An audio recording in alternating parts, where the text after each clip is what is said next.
Hi everyone, and welcome to the webinar today, Compelling Client Case Studies. So my guest today is Scott Charlton of Slipstream Coaching. How are you doing, Scott? I'm really well, thanks, man. Yeah, good. Well, we'll get going in just a second. I'm just going to, sorry guys, pull my notes out here. Cool. All right, we're nearly ready to go. So we'll start in about a minute's time. So it'd be really cool to know when you're dialing in from. So if you just want to use the chat and let me know where you're dialing in from, I would love to know that. I'm in the South Island of New Zealand. I was just telling Scott it's nice and sunny but very cold today. And where are you, Scott? I'm in Brisbane, where it's not so sunny, but a bit warmer than where you are by the sounds of it. Oh, well, we've got Linda in Christchurch, Dave in San Diego. How are you doing? Good to have you here. So if you can see the chat panel there, if you're having any issues with sound or audio or visual, anything like that, use that chat and we'll try and get you sorted out. I'm just going to pull up the Q&A panel. Sorry guys, I keep flicking off the slides like that. We'll be ready to go in just a second. Yeah, we'll do the best to get you sorted out there.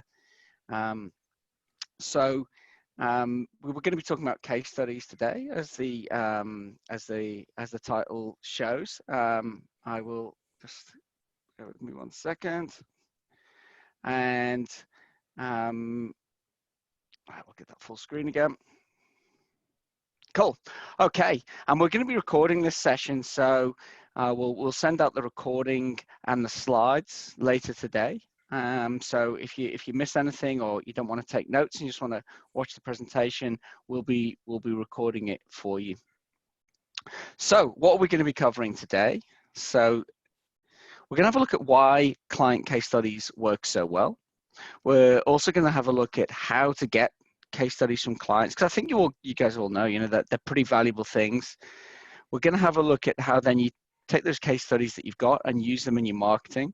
And then we're going to wrap up by looking at what we're calling next level case studies. So taking the humble case study and really elevating that. And then we will finish with a Q&A. So if you have any questions for Scott and myself, just use that questions panel and we'll either get to those as we go if they're really relevant to that specific section that we're on, or we'll store them up for the end. Now, I'm just going to launch a quick poll. I'm interested to know who of you who are here today are already using case studies in your marketing. So whether that's on your website, in your brochure, social media, who's already using case studies for marketing? So I'll just give you a few seconds to fill that in, and then I'll share those results. So that polls window should have just popped up. If you don't mind voting in there, that'd be really cool. A few more seconds and then we'll get started. Okay, thanks for voting. So it looks like we've got a 40-60 split so 60% aren't and 40% are. Well, for those of you who aren't, we'll hopefully give you a full guide of how to get case studies and use them in your marketing. And for those of you who already are, I think you'll get some really good tips from Scott and myself on how to tune up those case studies and make them even more effective. So without further ado, I'm delighted to have Scott with me here today. So Scott's the Director of Coaching for Slipstream Coaching, and also, fair to say, a bit of a road bike fanatic, Scott? There's varying degrees of fanaticism, but just looking at that picture, you go like, that guy's an absolute nutter. Well, that's very cool. I thought it was a very cool photo. So on a famous pass in the, is it the Dolomites? Is that correct? Stelvio is a little bit removed from the Dolomites, Yeah. but it is in that neck of the woods in the northern part of Italy. Yeah. Okay. Yeah, very cool. Well, enough of our cycling chat. I'm going to let Scott tell you a little bit about himself and Slipstream Coaching. Thanks, Matt. Yes, so when I'm not cycling, I run the coaching program for Slipstream Coaching. We are a specialist and independent firm that coaches accountants, financial planners, and firms that sort of have a foot in both camps. So we run two main programs, one a discrete business planning workshop, but for the majority of clients, we have an ongoing coaching program, which is a combination of individual and group activities. And we'll sort of work with clients on a multi-level basis throughout the year. So I'm going for 5 years, and COVID-19 permitting, we sort of certainly have plans to grow the number of coaches and clients that we take on. Awesome. Well, I've not got a cycling photo, but I saw Scott's photograph with the switchbacks on, and I thought, oh, there's a little picture of me doing my favorite hobby, which is rock climbing, and this is in Milford Sound in New Zealand. So that's just climbing above the Homer Tunnel, if anyone has been there. And when I am not rock climbing, which is all of the time at the moment during our lockdown, it's been banned in New Zealand, but I am helping accountants and bookkeepers with their marketing. So we work with several hundred firms in most English-speaking countries in the world, and that enables us to kind of test out what really works and what doesn't in terms of marketing, and that's what we'll be sharing with you today. So enough about me, and let's get into the session today. And the first thing that we're going to have a look at is why do case studies work so well? And I was just telling Scott before the session that I was doing a marketing workshop recently for Bank of New Zealand for accountants. And I was still talking about case studies because, I think that they're just such a timeless and valuable tactic. And one firm of younger people was saying, oh, we don't do them because they're really old school. And my response to them was like, they're old school because they work. They've been around for a long time because they work. Old isn't necessarily bad and new isn't necessarily good. So, that's my response to it. But I'm interested to know, Scott, why you think case studies are such an important part of the marketing mix for accountants and bookkeepers. Yeah, man, I reckon they're just great marketing collateral. So in whatever form, it's telling a story in simple, relatable terms about people you've helped. And when I go and look at the websites of clients and other accounting, financial planning firms, it's the one thing that I really zero in on because that's unique to that firm. So I think there's lots and lots of applications. I mean, the website is the absolute Monty, but you can use it as, I call it stocking filler. I mean, if you're sort of like running a trade stand, remember those in real life, you can sort of like use them as an appendix to proposals. You can incorporate them into your newsletter or as a link to sort of email communication. Just really, really useful. And I think if you have them, you'll find ways to use them.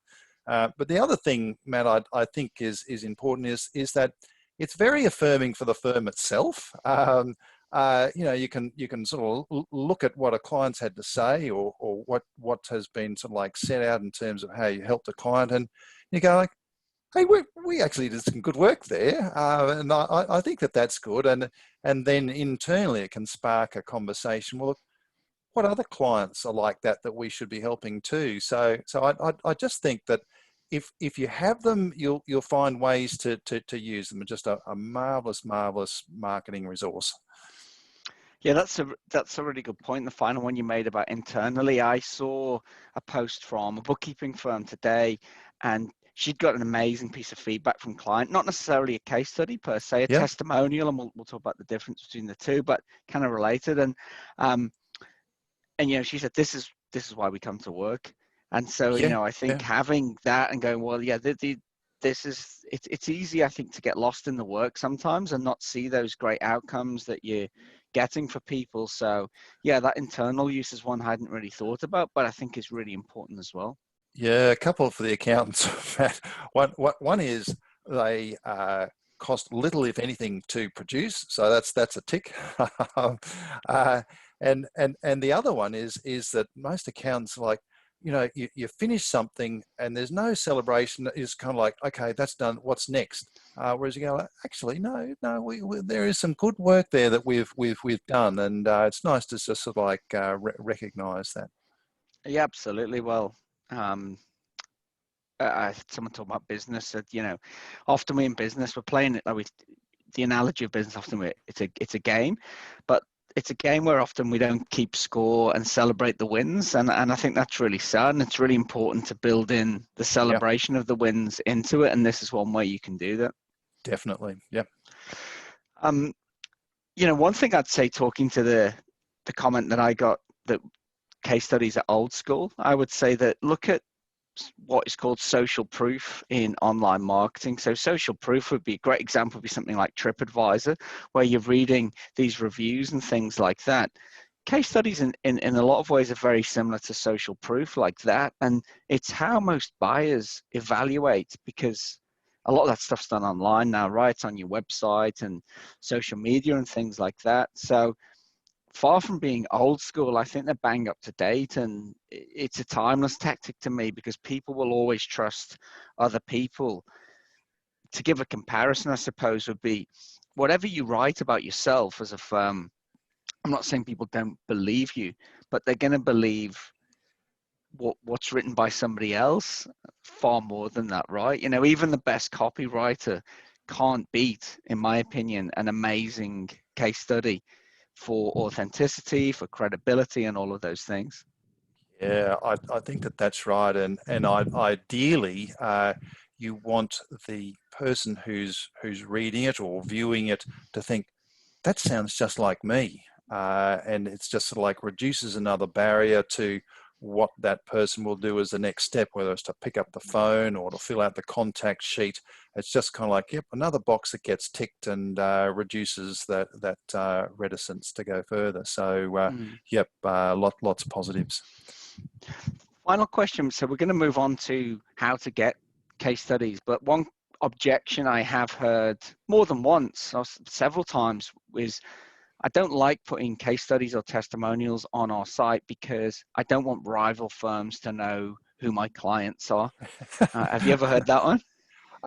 Look, I think there's basically two categories, and be it a testimonial or a case study, and so we'll talk about that in a moment.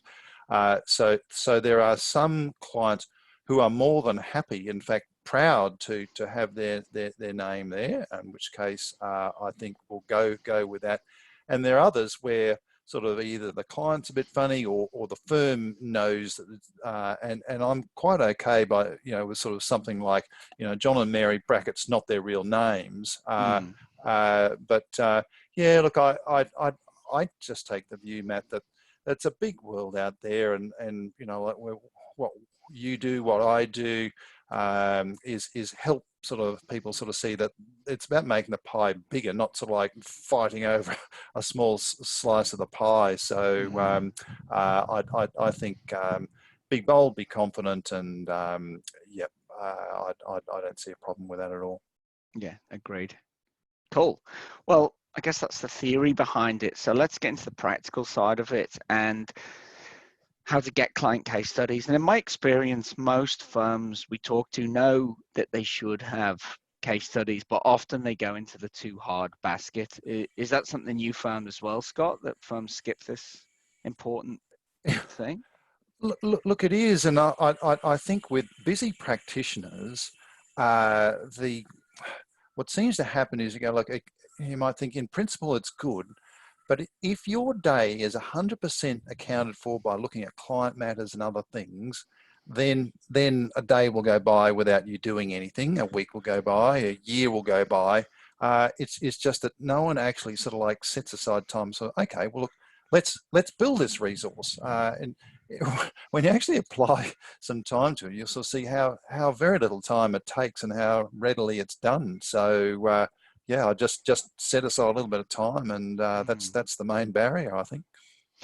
Yeah, great. And I think lockdown could be, I know all of us are in varying degrees of lockdown, probably who are listening today, looking at where people are connecting Yep. in from. Perhaps this is a really good time to do it because I know people, accountants, and not just business owners who have been using this time to kind of knock off some of these too Yeah. hard basket or rainy day type tasks. Yep. And I also know that a lot of you guys have been over delivering for clients, putting a lot of effort and time and maybe being flexible with payment terms and things like that. So I'd be looking for maybe there's a bit of quid pro quo there where you might say, okay, we'll be a bit flexible on that, but how about you give us a great case study? And I think most business owners would be happy to do that. So it could be a really good time to do them in the next few weeks and months.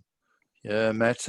If it was just sort of like a small paragraph that you're wanting the client to provide, maybe the next question is, would you like me to draft something for you to approve? Most clients go, oh, would you mind?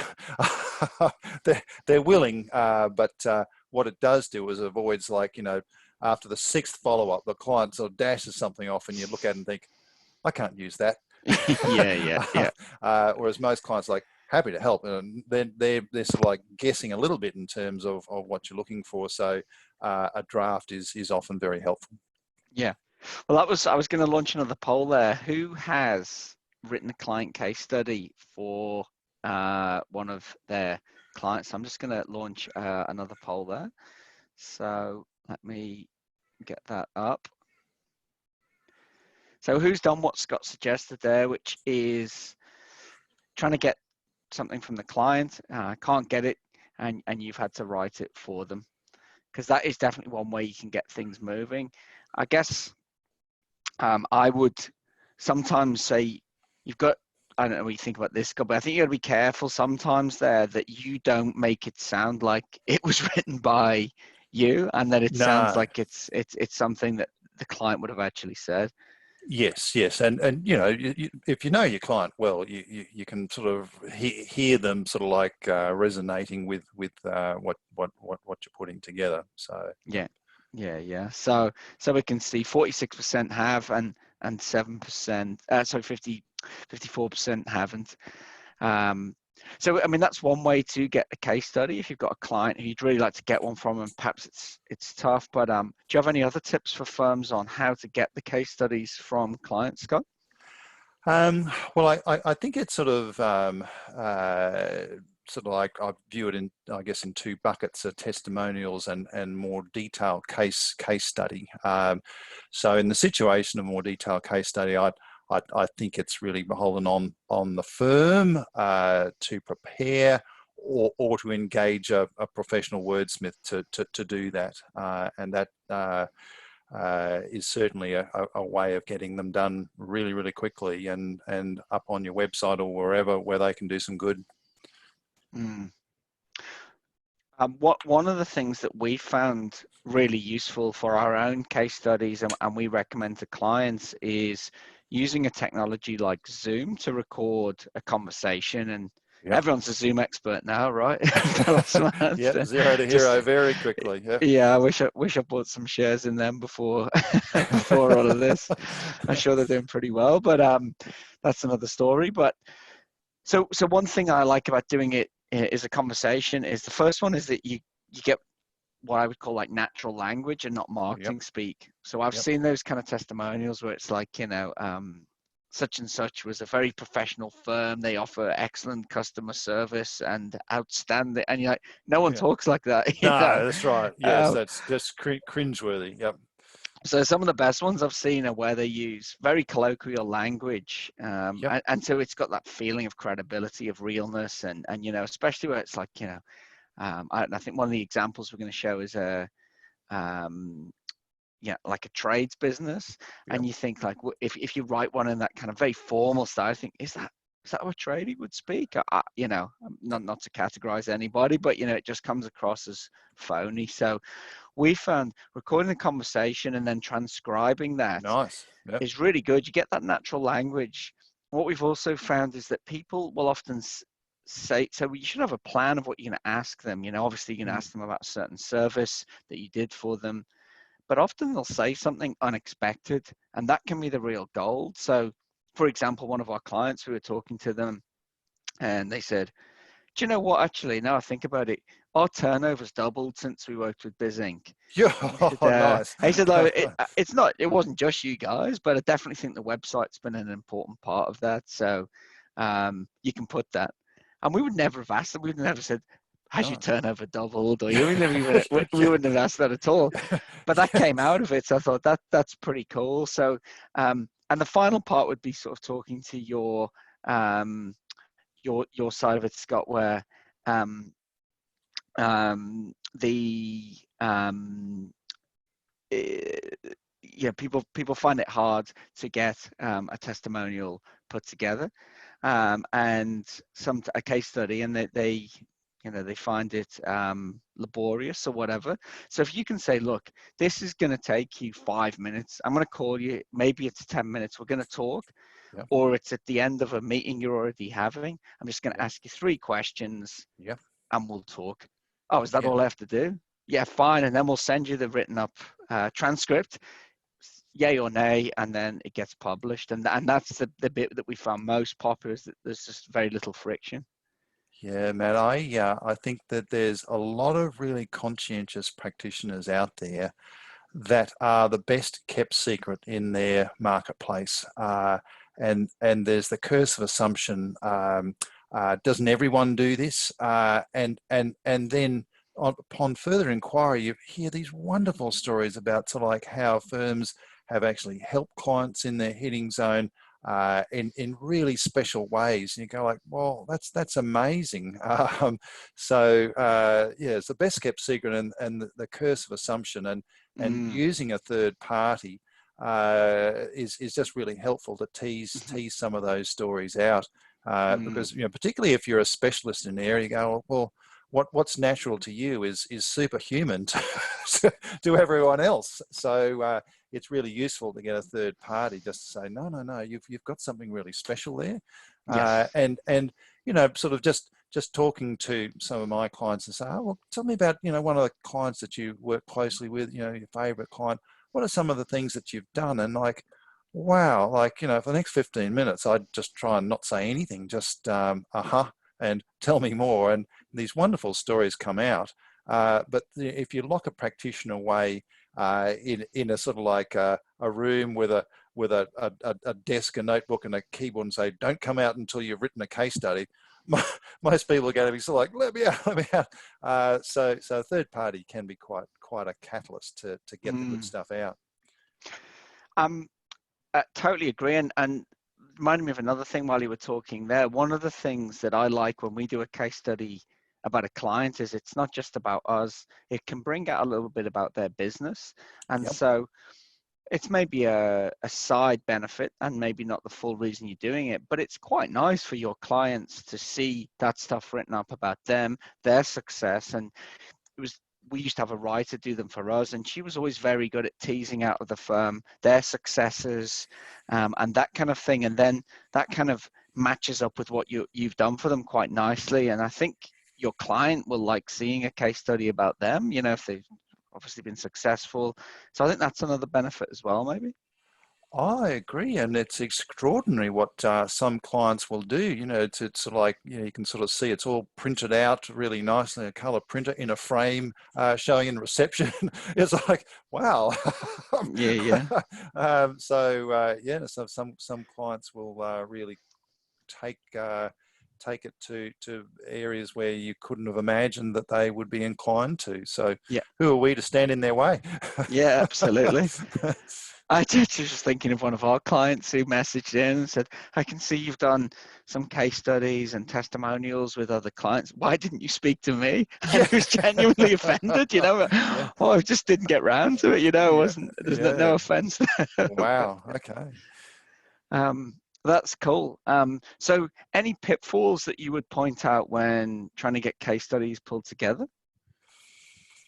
Um, Following on from what I sort of said, just because you think it's just another day in the office, don't assume that people won't be interested. Mm. Procrastination big pitfall, and yeah, asking the client to sort of come up with something when they're busy or they're going to struggle. You might actually just need to sort of help them to varying degrees. Mm-hmm. Yeah, and then I think your own diary management, which is maybe a topic for another day, Matt. But sort of like if you're 100% focused on your clients and managing your team, then anything to do with marketing won't get attention. So, setting aside time or someone in your firm to work on marketing things means that it's actually going to happen, rather than we must get that to that one day. But if each and every week you're busy filling up your diary with other priorities, then it's just not going to happen, which Yeah. is a bit of a shame. Yeah. Yeah, for sure. Now, before we move on to the next section about how to use case studies in marketing, Scott and the Slipstream team have kindly put together this ebook on client case studies, and I am going to paste the link for this into the chat, and we'll also send it out in the email after the webinar. So don't worry about clicking and doing this right now, but sign up for that, and that's an awesome ebook on how to get case studies. So we're going to talk about it all today, but there'll be some other stuff in there that we don't get to. So that's a really comprehensive guide to case studies. I'm just looking in the chat. Linda's talking about worrying if you put case studies up there, will people try and steal your clients. She makes a really good point. If you give a great service to your client, they're not going to move. And I think that's what you were talking about, Scott, isn't it? It's an abundance, Yep. not a scarcity mentality. Yes. There's a Yep. lot to go around. Yeah. Oh, definitely. And if there's any concern, be it from your point of view or the client's point of view, John and Mary (brackets not their real names) brackets is more than sufficient to get around that issue. Yeah. All right. So, using case studies in your marketing, and going back to that thing you were just saying, Scott, in terms of there is a bit of effort behind a case study. Not that much effort. I think if you do, particularly if you record it, get it transcribed, use a third party to do it. Yeah. Like you say, diary management. I don't know how well we've stuck to this, but at times we've set a quota of case studies that we want to get every quarter for BizInc. Nice. And we just go out and get them. Yeah. Like I say, sometimes that's slipped, but we've still got a lot. And I would say that of almost anything you can do, they have some of the most bang for your buck of any type of marketing. So that's what we're going to run through here, is different ways you can use that case study, repurpose it. And so I think the first place, Scott, would you agree, probably the most important place to put a case study would be on the firm website? Matt, I'll take a deep breath here. I absolutely agree. Like I really agree. And what I like to see, and I'm not fixated on this specifically, but it's a good indicator. You've got a part of the website that talks about you and talks about the sorts of clients you like to work with. Another part of the website which is labeled case studies, which then sort of talks about the clients that you've helped who meet the characteristics of the sort of client that you're after. So the combination of the two has prospective people looking at your website thinking, this is just about me. Like, they've described me, like, yep, I relate to that. I read the case study and go like, well, they're the problems I had. Yep, I'd love someone to help me with that. So absolutely, the website, I just think that it just works really, really well. And the other thing is that you don't want people who are just going to go have a quick skim of your website.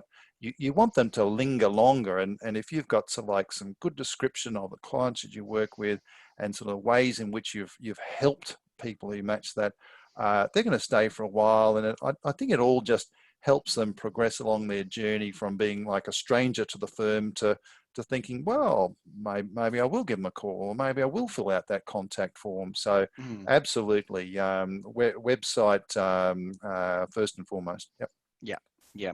And sometimes, often actually, you're not someone's not going to say, I worked with you because I read the case study by ABC Widgets. They're not No. going to do that. And a lot of it, I would say, is, even with a referral, someone visits your website and does some due diligence. And I see case studies as part of, like, I call it sealing the deal, in Yes. that, they're going to turn up on your website. Well, first of all, does it look good? Does it look credible? Yep. Is it secure? All those kind of basics. And then they're going to do, like I say, dig around. And I would do this with any new supplier I was going to use, particularly a relationship like with an accountant that's going to last hopefully for several years. Yep. I'm not just going to go like Amazon.com, click buy, done. You do a bit of research, and I think case studies are something that people will feel, yeah, I've read those, I know those businesses, or I've seen them Yep. locally. Yep. That gives me confidence that these guys are legit and they're serious and they can do what I want. Definitely. Sort of coming from a third party, it just has that much more credibility. Yeah, agree. So what we've done is put up a few links of case studies that we can show you. So this is a firm that you've worked with at Slipstream, right, Scott? Yes, happily, it's Doc. a mutual client, Yeah. Matt, BizInc and Slipstream Coaching, and this is a classic case of the practitioner thinking, oh, we don't do anything special, and I actually sat down with them and sort of wasn't thumb screws, but I sort of said, look, tell me about one of the clients that you've helped, and just this amazing story sort of came out. In terms of how this accounting firm has helped this client over a long period of time. And I said, well, that's a story that you really must tell. In this case, there was a delay because the client thought, yeah, look, their customer might be okay with having their names on it. But it took them about a month to summon up the courage to do that, which the client said, yeah, that's fine. So hence the client logo on it. But yeah, it's just a really good story, and it's sort of like that's a client right in the firm's hitting zone. So it's great, and it's sitting proudly on the website where hopefully it can do some good. Yeah. And so, yeah, case studies I think is a must, I would say, on a website. That's social proof. Here's another one of your firms, right? Yes, it is. And this is a firm that for a while was struggling to sort of make the jump from being a compliance-only accounting firm to sort of doing something more adventurous. And over a period of time, they actually sort of developed a service based around a business planning day, which then opens up opportunities in other areas. And sort of almost without realizing that the client had actually developed this wonderful case study of a client that they'd helped, which is the photo shown there is the young client who's a clothes designer for women. And it was just a really, really good story. And this was definitely a case where the practitioner, sort of rattling off all these things that they're doing for this client, going like, actually, we're pretty good. And I'm going like, well, you could be doing that with other clients. He says, well, yeah, I am. So it was a revelation, and I'd like to see some more clients being added to the case study list in this case, just to reinforce that it's not just young entrepreneurs in women's clothing. It's sort of like other things that the firm is offering these services for. I think we were going to talk about it a little bit later, but maybe now is a good time. Is it kind of difference between testimonials and case studies, which often get used interchangeably? But I guess what I also think is the thing you can do with a case study is repurpose the content. So, taking like small pieces out. So I think this is what I would call a testimonial, where you've got the client directly Yep. Yes. saying that part. We will often do that. We'll have a case study, intersperse it with quotes directly from the client, and then we'll often take those quotes and use those in social media and things like that, which we'll show Yep. some of that application a little bit later. But did you want to maybe touch on that difference between a case study and a testimonial? Yes, happy to. So testimonials such as what you've highlighted there, they can be used on their own, or the little formula which I'll share in just a moment. The quote from the client is like the cherry on the top, and in the guide, which I'm hoping people download,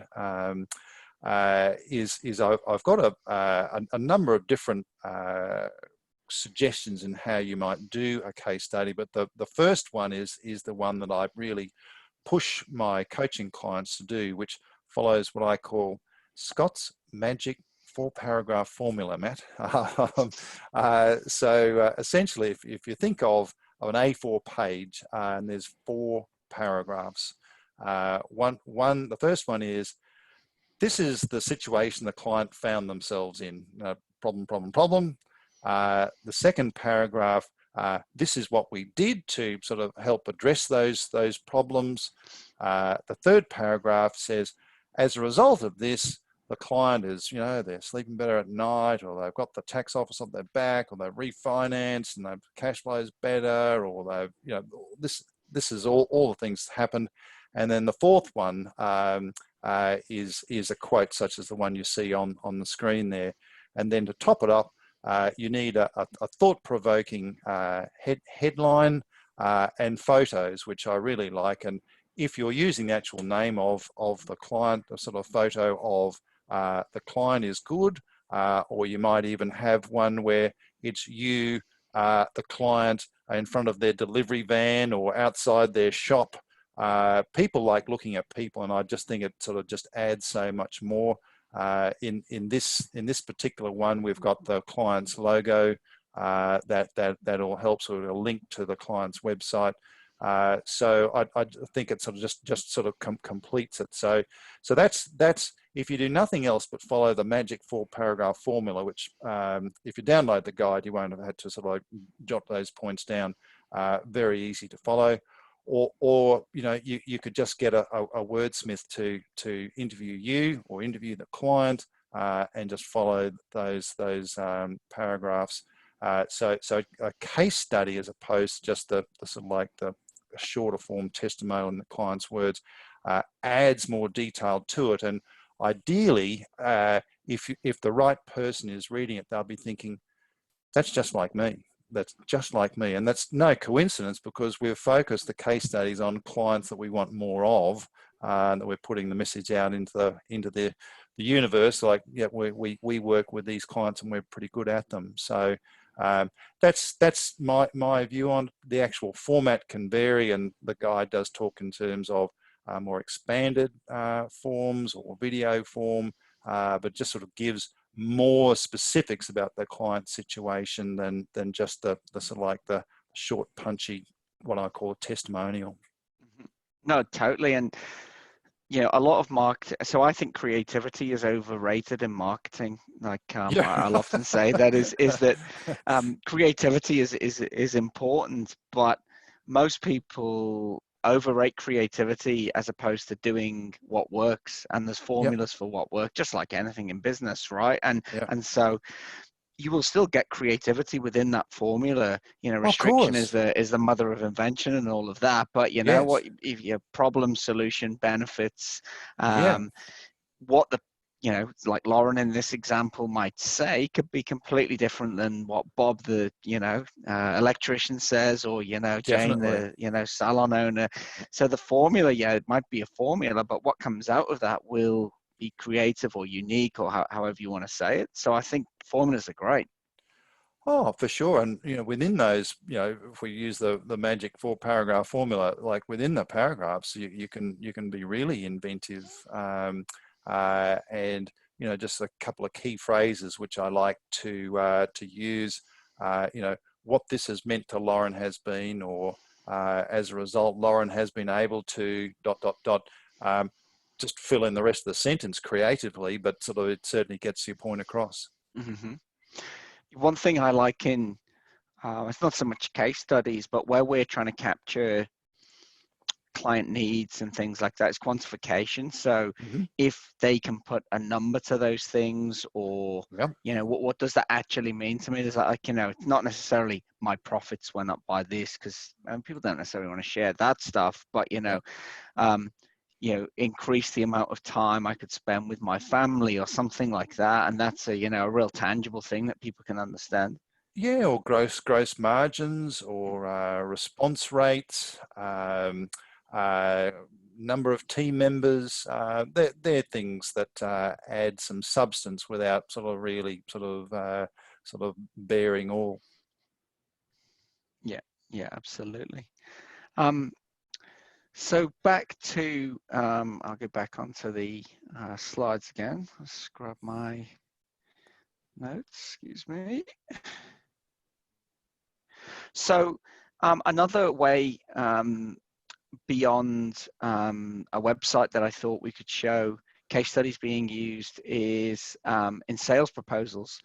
So hopefully you do send proposals, and maybe don't just send an email, and that's another session that we could do on Yeah. sales proposals. But we have found that putting case studies and testimonials in our proposals has been really useful. I've seen clients do this now. They're a bit sensitive to get clients to share some of their proposals, so I'm going to show you how we do it at BizInc. And Scott, I created a website proposal for you, Scott, so I'll try and sell you on this later. Only joking. The front cover looks $1 million, Matt. I like it already. So this is what we use, a package called PandaDoc, and so you can typical stuff here. The packages. That's a firm co-client as well, isn't it? Right, Westwoods. Correct. It is indeed. Yep. Yeah, Yep. that I didn't even realize it was Happily on. we've got a few now, so that's good. Yeah, it's nice. Anyway, so they go through, and we're trying to get them to sign the proposal. So what we do is actually include these testimonials in here as well. We have had longer case studies here in the past, but I think that social proof really helps. And what we've also done, there's two things I wanted to touch on. One was industry praise as well. So we partner with certain companies, and that kind of adds a bit of weight, I think. And I wonder whether, as an accountant, could there be say like a lawyer or a banker that you work with, like a referral partner, who maybe could add something like this, which could add a bit more heft to your proposals as well. And then the other one, which I was going to ask you about, Scott, was we don't often get asked for references, but we do include it in every proposal. And now and again, we get a firm who really wants to do some due diligence, which is fine. That's not a Yep. problem. And we'll put them in touch with a couple of our clients in the country that they're from. Yep. And, usually when that happens, I'm like, well, like, they want to work with us. And so Yep. I think it's a really good thing, and I'm happy to do that. And so it's kind of like a real-time case study, I guess. What do you think about putting that into sales and marketing? Well, there's definitely will be some, maybe not a lot, some clients who want that.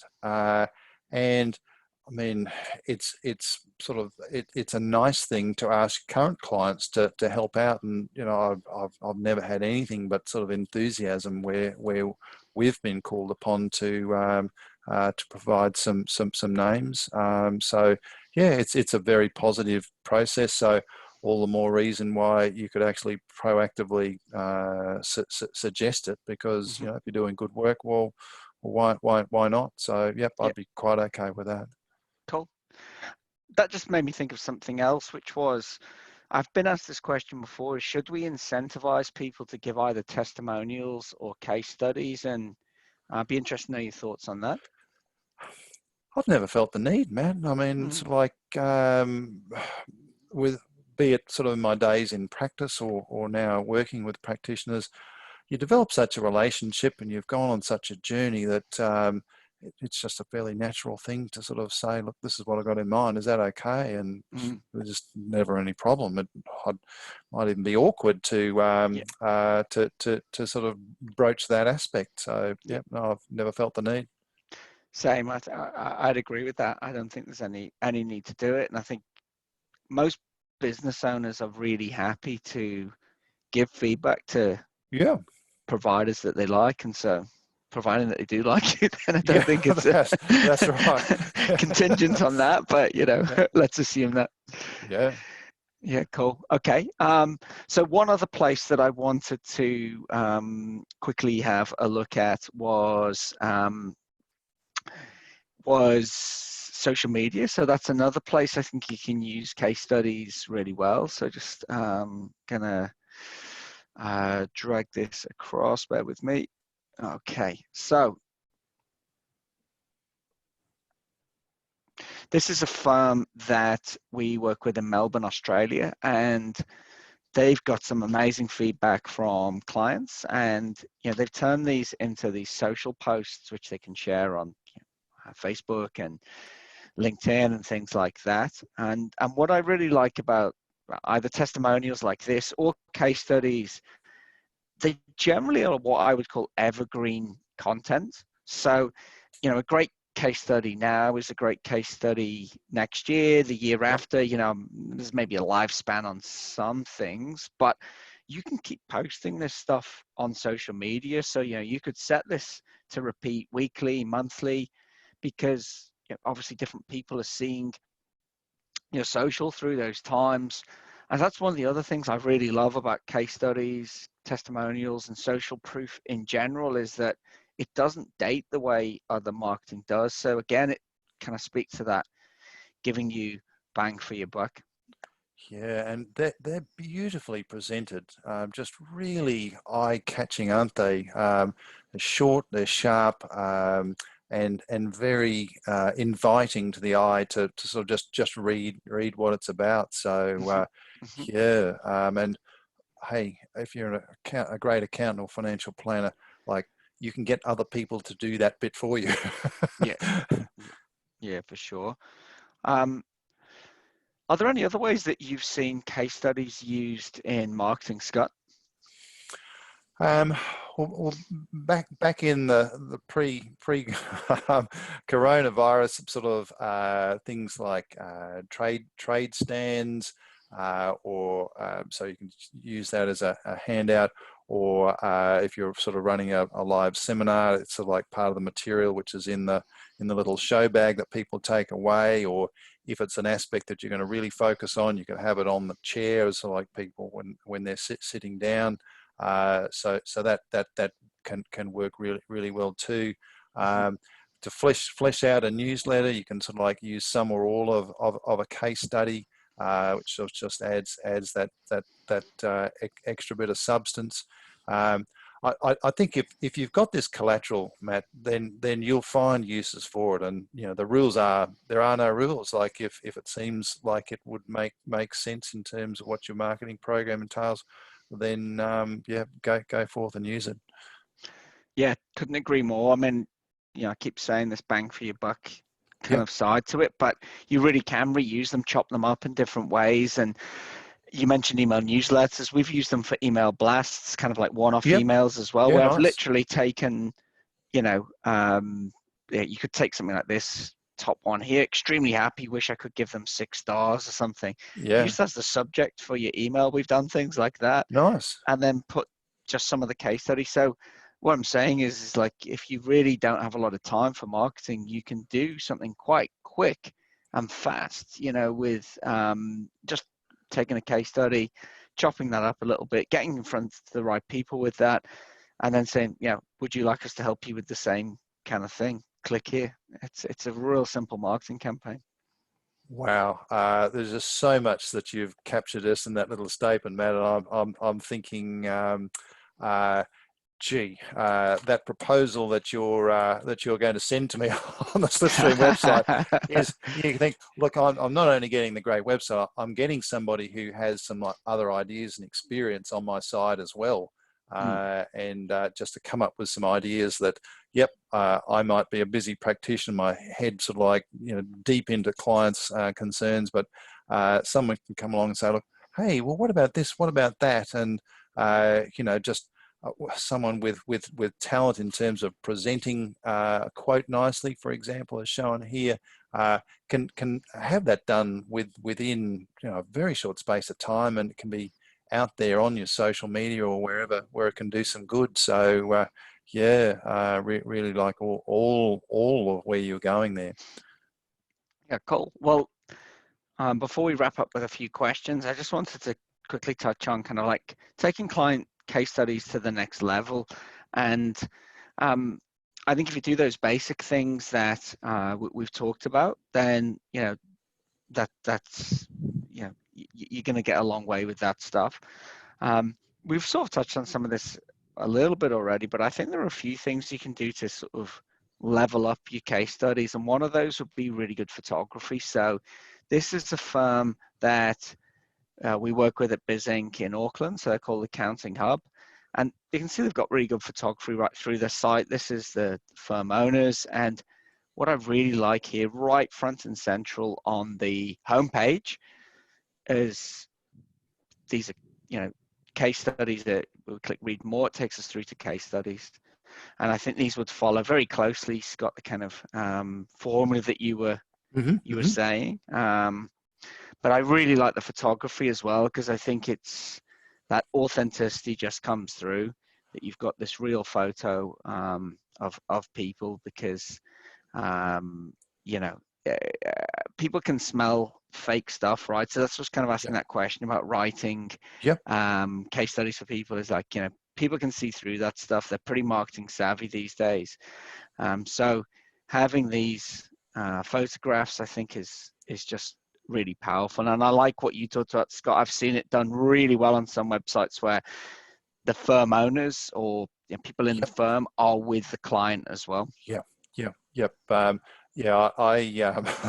I'm being a little sort of a photographic hack in my spare time. I applaud your thinking, and just what a professional can do is really, really terrific. And I mean, you're almost compelled to keep reading. Like, what a great photo! It's just like it beckons the reader, and it's just like the doors, opening the doors, like, is a good analogy to opening the case study. So it's just really, really terrific, and people like looking at people. They do. And so you look at that, and yep, I want to read it. If it was just the text, to go, oh man, do I really want to do that? Yeah. But and sort of like to have a couple of photos helps break it up. So big tick on that. Yeah, really like it. Yeah. Now, well, I'm conscious of time, because I want to leave some time for a Q&A. That the final kind of next level type thing would be video. And what do you think about using video for case studies, Scott? Look, I'm all for that. As I say, the rules are, there are no rules. We've got some clients who use video extensively, and you'd even sort of say that they've developed a core competence in-house in terms of how they do it. They've got the camera, they've got a little room with a green screen behind, and all this sort of stuff. So whether you do it yourself or engage someone to do it, it really adds another layer of polish. And some of the people, if we're talking websites, which isn't the be all and end all, but it's certainly a central plank. Some people prefer a video format to a written format. So who are we to deny them? So ideally, a combination really helps flesh out the website, and going back to what we were saying before, gives the client or a prospective client reason to linger longer, and really sort of through all of this material get to know you and your firm and what you do that bit more. So long-winded answer, Matt, but I'm a fan. Yeah, cool. No, I think it touches on something else, which is that the way people consume marketing is different. And so I don't massively watch videos online. Like, in terms of, if I was researching someone's website, I'd probably read. So you tend to, and I often come across this, that people have confirmation bias of, well, I don't like videos, so videos aren't any good. Well, that's just sharing opinion, isn't it? And some people hate reading stuff, right, and love videos. So the answer is, try and give people different things. Some people like a soundbite. Some people like an essay. Give them different. It's just like people being able to contact you on your website, a phone number, an email, a form, a live chat. The more things you can give people, the more inclusive you're going to be in terms of people coming through. I agree. And, you know, like the prospective client might have two decision makers, one who likes written, one who likes video. So makes Yep. sense to cover both bases. Yeah, yeah, definitely. So I think this site does it really well. You know, they've got the photograph of real clients on the Yep. homepage Yep. with a quote. There's a case study if you want to click the learn more, and you can watch a video. And I think that's unobtrusive. Yep. You click it and then you can click play. It's not just like starting up and sort of, oh, what's that? You know, Yeah. at my Agree. desk, and Yeah. it's Yeah. it's nice and subtle. Yeah. Yeah. Really like that. And big tick on the photography as well. Yeah, it's awesome. I think it's a really good example. So well, let me jump back on here because I want to keep some time for a few questions before we hit the hour. And I was just going to touch on this very quickly, was that we've been doing a lot of work with firms, obviously on COVID-19, which is probably a word no one ever wants to hear again. It's difficult to call it something else. Now, the reason why I'm mentioning this, so we've added COVID-19 content to like well over 200 of our clients, resources like this, and delivered that kind of content to like over 500 firms worldwide in the last month.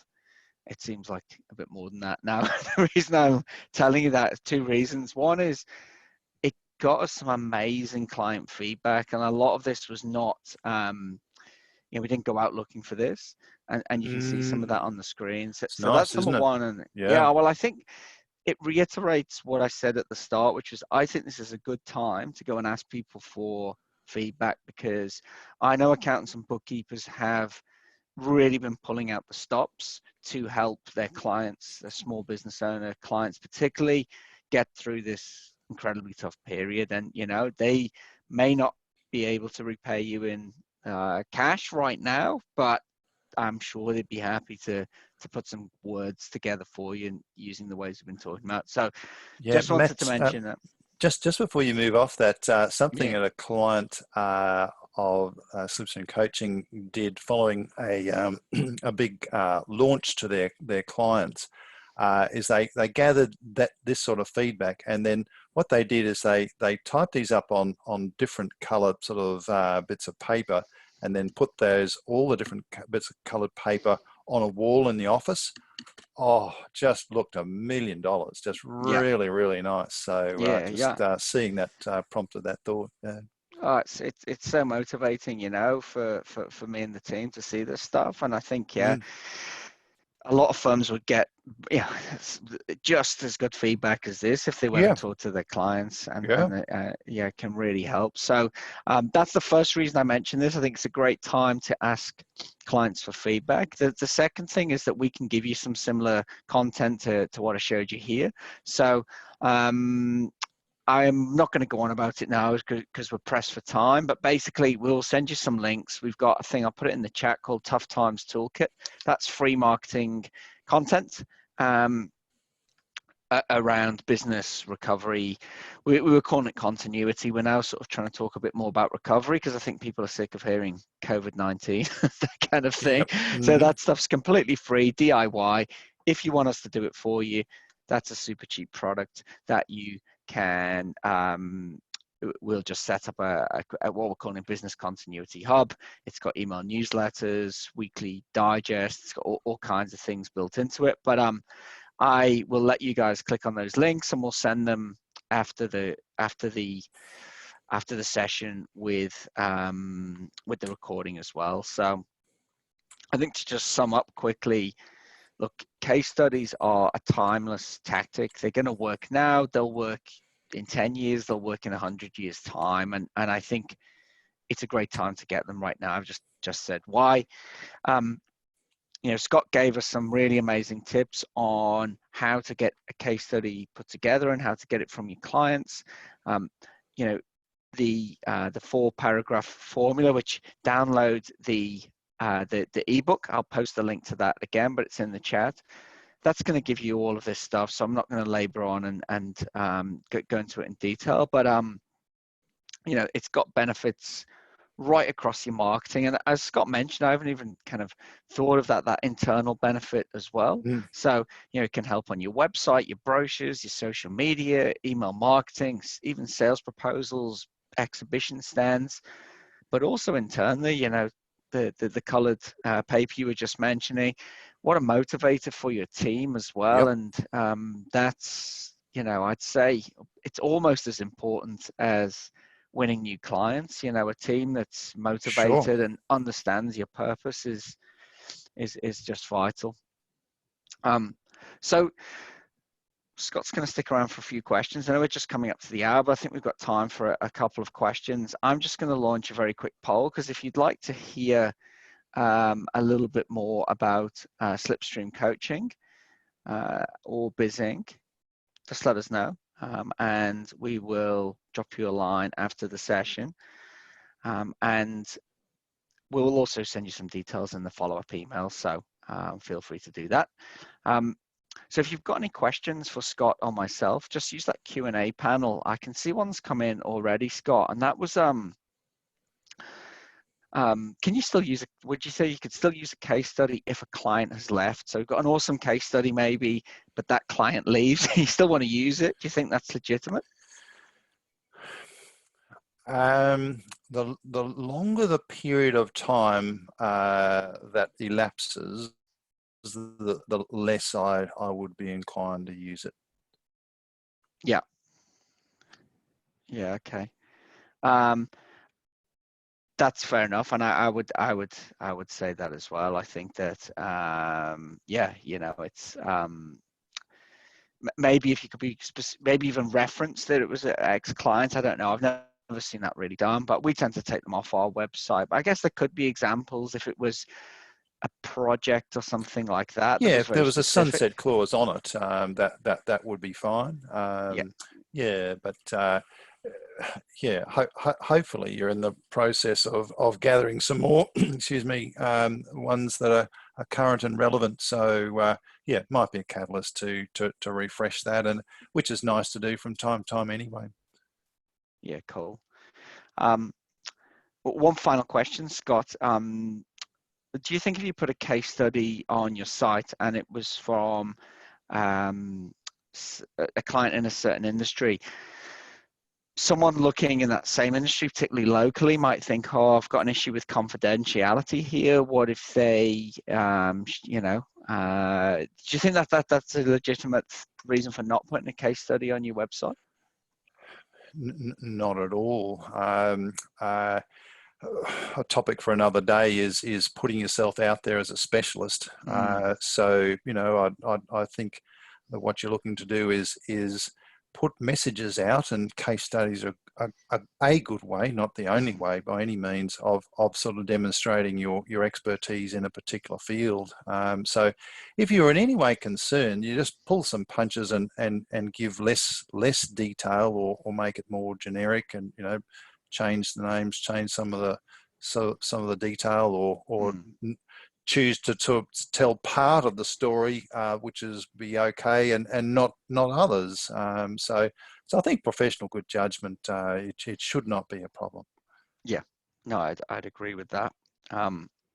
Well, we've just gone over the hour, so I think we should wrap things up there, and that just leaves me to say thank you to everyone for coming along today. If you'd like to talk to either Scott or BizInc, and you can see the details on screen there, but we will also follow up with an email, so don't worry about recording any of this stuff. And a special thanks to you, Scott, for coming along and sharing all those insights. It's been really great to chat. Yeah, well, it's one of my favorite topics, Matt, and just one final bit of value, if I could squeeze this in, Yeah, go for it. When you are going to approach BizInc to do a crackingly new website for your firm, have a few of these already in your back pocket. Yeah. No, I can't agree with you more. I think it's like an evergreen marketing tactic. There are some things that they seem, it's like firm newsletters. It seems like a boring old tactic, but they're old, like I said at the start, because they work. Yep. That's do why that. people keep doing it. Just do it. Yeah. Sometimes it's not about being clever or creative, or it's about doing the right thing well. So hopefully that gives you some tips, everybody, on how to do case studies well. Because you can do, like anything, you can do it badly, you can do it well, but a case study done well is absolute gold. Well, thanks very much, everyone. We'll wrap up there and enjoy the rest of your day.